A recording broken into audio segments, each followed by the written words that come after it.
Hi friends, வணக்கம். Welcome to trending சமையல். Friends, இன்றைக்கி நம்ம வீடியோவில் நிறைய டிப்ஸ் வந்து ஷேர் பண்ணியிருக்கேன். டெய்லி லைஃப்பில் நமக்கு தேவைப்படக்கூடிய நிறைய டிப்ஸ் வந்து சொல்லியிருக்கேன்.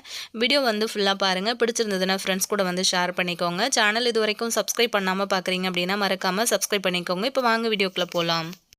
ஃபர்ஸ்ட் டிப் என்ன அப்படின்னு சொல்லிட்டு பார்த்துடலாங்க. இந்த மாதிரி காலியான ஒரு பாக்ஸ் இருந்துச்சு அப்படின்னா எடுத்துக்கோங்க.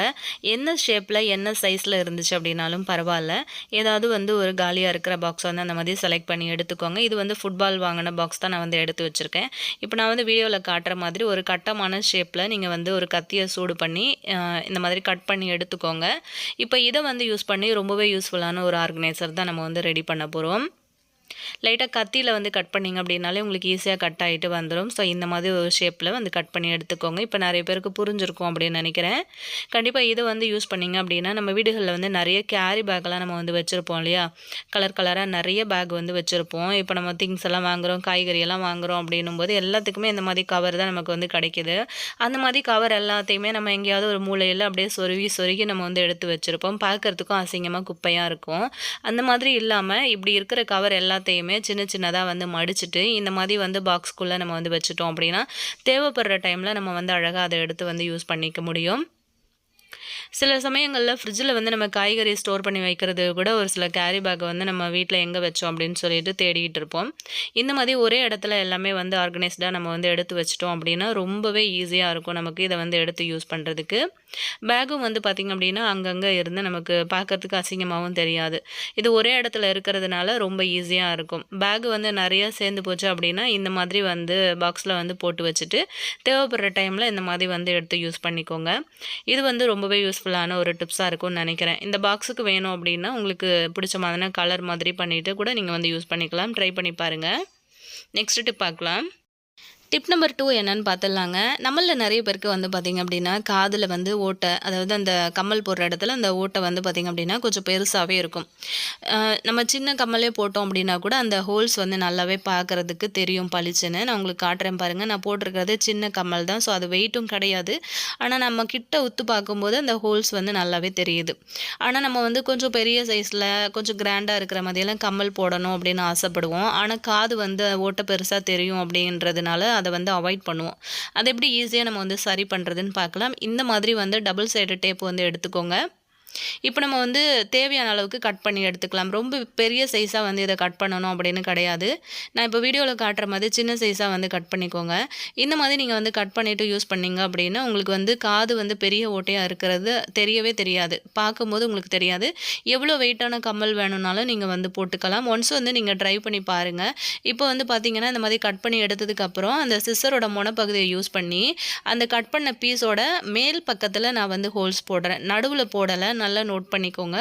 மேலே கார்னரில் நான் வந்து சின்னதாக ஒரு ஓட்டை போட்டிருக்கேன். இதை எப்படி நம்ம ஃபிக்ஸ் பண்ணணும்னு பார்த்தீங்கன்னா ஃபஸ்ட்டு வந்து இந்த மாதிரி வந்து கம்மல் போடுறோம் இல்லையா? கம்மலுக்கு பின்னாடி வந்து ஃபஸ்ட்டு நீங்கள் வந்து திருகாணி போட்டுக்கோங்க. இப்போ நான் அது வந்து சைஸ் கொஞ்சம் பெருசாக்கிறதுக்காக அந்த ஓட்டையோட ஹோல்ஸ் வந்து பெருசாக்கிறதுக்காக அந்த தோட்டுக்குள்ளே நான் வந்து நுழைச்சி பார்த்தேன். இப்போது அந்த கம்மலுக்கு பின்னாடி திருகாணி போட்டுட்டு அதுக்கப்புறமா இந்த மாதிரி அந்த நம்ம கட் பண்ணி எடுத்த டேப்பை வந்து வச்சுக்கோங்க. அதுக்கப்புறம் நம்ம வந்து திருகாணி போட்டுக்கலாம். இந்த மாதிரி போட்டிங்க அப்படின்னா உங்களுக்கு வந்து எவ்வளோ பெரிய ஓட்டையாக இருந்தாலும் காதில் வந்து தெரியவே தெரியாது. சிலர் வந்து ஓட்டை பெருசாகிடுச்சு அப்படின்னு சொல்லிட்டு அதை தைக்கணுமே அப்படின்னு சொன்னால் கொஞ்சம் பயத்தில் அதை வந்து தைக்காமையே இருப்பாங்க. ஸோ பார்த்தீங்கன்னா தெரியும். இப்போ நான் வந்து போடுற தோடு வந்து பார்த்திங்கன்னா ரொம்ப பெருசாக இருக்கும். அது மட்டும் இல்லாமல் ரொம்பவே வெயிட் ஜாஸ்தியாக இருக்கும். அது வந்து நான் இந்த மாதிரி செய்யாமல் போட்டேன் அப்படின்னா ரொம்பவே வந்து என்னோட காதில் இருக்கிற ஓட்டை வந்து பளிச்சுன்னு தெரிய ஆரம்பிக்கும். ஸோ அதனால நான் இந்த மாதிரி வந்து பண்ணியிருக்கேன். ஒரு தடவை நீங்கள் வந்து ட்ரை பண்ணி பாருங்கள். ரொம்ப ரொம்ப சூப்பரான ஒரு ரிசல்ட் கிடைக்கும் உங்களுக்கு. கண்டிப்பாக இதை தைக்கணும் அப்படின்லாம் கிடையாது. நீங்கள் இந்த மாதிரி வந்து அட்ஜஸ்ட் பண்ணி போட்டிங்க அப்படின்னாலே எவ்வளோ பெரிய தோடு வேணும்னாலும் நீங்கள் வந்து போட்டுக்கலாம். காதில் மேலே இருக்கிற அந்த லைட்டாக கூட உங்களுக்கு வந்து எந்த கேப்பும் வந்து தெரியவே தெரியாது. பார்த்தீங்கன்னா உங்களுக்கு தெரிஞ்சிருக்கும்னு நினைக்கிறேன். கண்டிப்பாக இந்த ஐடியா உங்களுக்கு ரொம்பவே யூஸ்ஃபுல்லாக இருக்கும் அப்படின்னு நினைக்கிறேன். யூஸ்ஃபுல்லாக இருந்துச்சு அப்படின்னு நினச்சிங்கன்னா நீங்களும் வந்து ட்ரை பண்ணி பாருங்கள். அப்படியே உங்கள் ஃப்ரெண்ட்ஸ் அண்ட் ஃபேமிலி மெம்பர்ஸோடையும் வந்து ஷேர் பண்ணிக்கோங்க. கண்டிப்பாக அவங்களுக்குமே ரொம்பவே யூஸ்ஃபுல்லாக இருக்கும். ட்ரை பண்ணிங்க அப்படின்னா எப்படி இருந்துச்சு அப்படின்னு சொல்லிட்டு கமெண்ட்டில் சொல்லுங்கள். நம்ம இப்போ நெக்ஸ்ட் டிப் பார்க்கலாம்.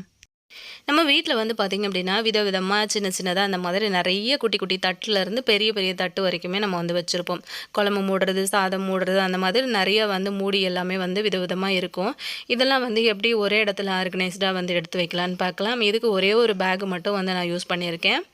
இந்த மாதிரி ஒரே ஒரு பேக் வந்து எடுத்துக்கிட்டோம் அப்படின்னா போதும். கொஞ்சம் இந்த மாதிரி பெரிய சைஸாக இருக்கிற கவர் வந்து எடுத்துக்கோங்க. அந்த கவருக்குள்ளே இப்போ நம்ம எடுத்து வச்சிருக்கிற பிளேட்ஸு, தட்டு எல்லாத்தையுமே வந்து உள்ளே வச்சிடலாம்.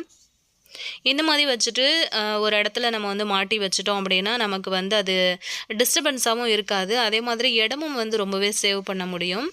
தேவைப்படுற டைமில் நம்ம வந்து எடுத்து யூஸ் பண்ணிக்கலாம். அதே மாதிரி தேவைப்படாமல் ரொம்ப ரேராக நம்ம வந்து யூஸ் பண்ணுற பிளேட்ஸ் எல்லாம் நம்ம வந்து நிறைய வச்சுருப்போம். அதையும் இந்த மாதிரி கவரில் போட்டு எங்கேயாவது நம்ம மாட்டி வச்சிட்டோம் அப்படின்னா ரொம்பவே ஈஸியாக இருக்கும். ட்ரை பண்ணி பாருங்கள். நெக்ஸ்ட் டிப் என்ன அப்படின்னு சொல்லிட்டு பார்க்கலாம். இந்த மாதிரி உருளைக்கிழங்கையும் வெங்காயத்தையும் நீங்கள் வந்து ஒன்றா ஸ்டோர் பண்ணி வச்சுட்டீங்க அப்படின்னா, அந்த உருளைக்கிழங்கு வந்து சீக்கிரத்தில் முளை விட்டு வந்துடும். அந்த மாதிரி முளைச்சி வந்துடுச்சு, ஒரு மாதிரி பச்சை கலராக மாறிடுச்சு அப்படின்னா, நம்ம அதை வந்து சாப்பாட்டுக்கு எடுக்கக்கூடாது. உடம்புக்கு ரொம்பவே கெடுதல். ஸோ அந்த மாதிரி இல்லாமல் உருளைக்கிழங்கை மட்டும் நீங்கள் வந்து தனியாக ஸ்டோர் பண்ணிக்கோங்க. அப்படி இல்லைன்னா வெங்காயத்தை தனியாக வந்து ஸ்டோர் பண்ணிக்கோங்க. ரெண்டுத்தையும் வந்து சேர்த்து ஒன்றா வந்து ஸ்டோர் பண்ணவே கூடாது. அது மட்டும் இல்லாமல் உருளைக்கிழங்கு சீக்கிரத்தில் முளை விட்டு வராமல் இருக்கிறதுக்கு இதை நீங்கள் ஸ்டோர் பண்ணும்போது இந்த மாதிரி பூண்டு கொஞ்சமாக வந்து மேலே சேர்த்துக்கோங்க. எங்கிட்ட இப்போ ஒரு உருளைக்கிழங்கு தான் இருந்தது. ஸோ வீடியோக்காக நான் உங்களுக்கு பண்ணி காட்டுறேன். பூண்டு இருந்தது அப்படின்னா 2-3 பல்லு பூண்டை வந்து உருளைக்கிழங்கு போட்டு வச்சுருக்கிற பாக்ஸில் இந்த மாதிரி வந்து போட்டு விட்டுட்டிங்க அப்படின்னா உருளைக்கிழங்கு சீக்கிரத்தில் முளைச்சி வராது. ரொம்ப நாளுக்கு நல்லாயிருக்கும். ட்ரை பண்ணி பாருங்கள். நெக்ஸ்ட் டிப் என்ன அப்படின்னு சொல்லிட்டு பார்க்கலாம். இந்த டிப்ஸ் வந்து பார்த்திங்கன்னா ரொம்பவே யூஸ்ஃபுல்லாக இருக்கும். ஸ்டவ் ஆன் பண்ணிவிட்டு ஒரு தவா வச்சுக்கோங்க. அரிசி வந்து கொஞ்சமாக சேர்த்துருக்கேன். நீங்கள் அரிசிக்கு பதிலாக உப்பு வந்து சேர்த்துக்கோங்க, கல்லுப்பு. அது இன்னுமே வந்து நல்லா பெஸ்ட்டாக இருக்கும். நான் பார்த்திங்கன்னா இன்றைக்கி அரிசி வந்து சேர்த்துருக்கேன். அரிசி வந்து நல்லா மொறுன்னு வறுக்கிற வரைக்கும் விடக்கூடாது. லைட்டாக வந்து சூடு ஏறி வரும்போது நம்ம வந்து அடுத்து என்ன பண்ணணும்னு பார்த்திங்கன்னா கொஞ்சமாக மஞ்சள் பொடி வந்து சேர்த்துக்கோங்க. சேர்த்து இது எல்லாத்தையுமே நல்லா வந்து கலந்து விட்டுருங்க. நல்லா சூடு ஏறினதுக்கு பிறகு உங்களுக்கு நல்ல மஞ்சளோட வாசம் வந்து நல்லா கமகமன்னு வரும். அந்த டைமில் நம்ம வந்து ஸ்டவ் ஆஃப் பண்ணிவிட்டு இதை வந்து ஒரு கிண்ணத்தில் இறக்கி நம்ம வந்து மாற்றி வச்சிடலாம். இதுக்கு பதிலாக நீங்கள் வந்து கல்லுப்பு யூஸ் பண்ணிங்க அப்படின்னாலும் ரொம்ப நல்ல ஒரு ரிசல்ட் கிடைக்கும். அதே சமயத்தில் நல்ல ஒரு ரிலீஃப் கிடைக்கும் உங்களுக்கு. இது நம்ம எதுக்காக யூஸ் பண்ணுறோம் அப்படின்னு பார்த்திங்க அப்படின்னா, கை கால்லலாம் நமக்கு வந்து வலி இருக்குது, ரொம்ப நேரம் நின்றுட்டே இருக்கும், முட்டி வலிக்குது, கால் வலிக்குது, பாதம் வலிக்குது, இந்த மாதிரி பிரச்சனைலாம் இருக்கும். இதை வந்து நம்ம கொஞ்சம் இதை கிண்ணத்தில் மாற்றி வச்சுருந்தோம் இல்லையா, அதை வந்து இந்த மாதிரி ஒரு சாக்ஸில் நல்லா சூடாக இருக்கும்போதே கொட்டிக்கோங்க. அவ்வளோதான். இப்போ வந்து நமக்கு எங்கெல்லாம் வலி இருக்கோ அந்த இடத்துலலாம் அந்த மாதிரி ஒத்தடம் கொடுத்து எடுத்துக்கோங்க. குழந்தைங்க வந்து பார்த்திங்க அப்படின்னா ஸ்கூல் போயிட்டு வந்துட்டு கை வலிக்குது, கால் வலிக்குது, இல்லை விளையாட போயிட்டு வந்துட்டு இந்த மாதிரி கம்ப்ளைண்ட் வந்து சொல்லிகிட்டே இருப்பாங்க. அவங்களுக்குலாம் இந்த மாதிரி வந்து நீங்கள் செஞ்சு ஒத்தடம் கொடுத்து பாருங்கள். நிமிஷத்தில் வலி வந்து காணாமல் போயிடும். இதுவே நீங்கள் வந்து அரிசிக்கு பதிலாக உப்பு சேர்த்துக்கோங்க. அது இன்னும் நல்ல ஒரு ரிசல்ட் கொடுக்கும் உங்களுக்கு.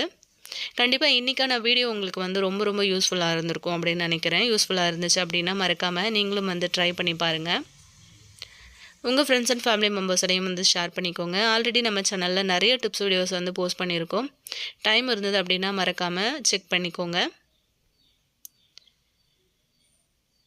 இந்த வீடியோவில் உங்களுக்கு எந்த டிப்ஸை வந்து பிடிச்சிருக்கு அப்படின்றதையும் கமெண்ட்டில் சொல்லுங்கள். இன்னொரு பதிவில் நான் உங்களை திரும்ப மீட் பண்ணுறேன் ஃப்ரெண்ட்ஸ். தேங்க்யூ.